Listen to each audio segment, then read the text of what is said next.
What an interesting episode. There's a lot of information and a lot of interviews, and they really interviewed a lot of the football players from that team. I don't remember which team it was, but they interviewed a lot of them, and in my opinion, none of them sounded like they were the killer. Yeah, some of them had hooked up with her, but I don't think that they would do such thing.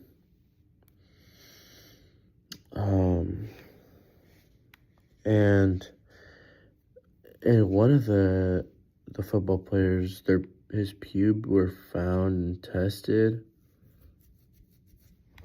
which was interesting because, like he mentioned, they were kind of just like friends with benefits or like together. And then another interesting thing was how Fred's friend said that it was his blood on the door sill.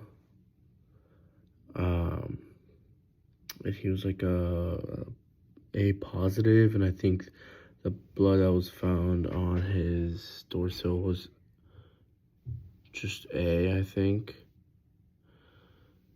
So that brings me to think that they're really trying to help Fred and covering him up so he doesn't get found guilty, which I still strongly think that he is the one that did it, and he's still not behind bars, but he had gotten released.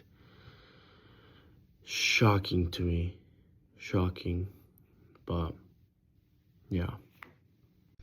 And after finishing the podcast episode, it talks about how Fred, or Fred's friend, was knocking on the door, and his scab broke and it started bleeding out. That did not match the description of the blood splatter, and this is why blood splatter analysis is so important.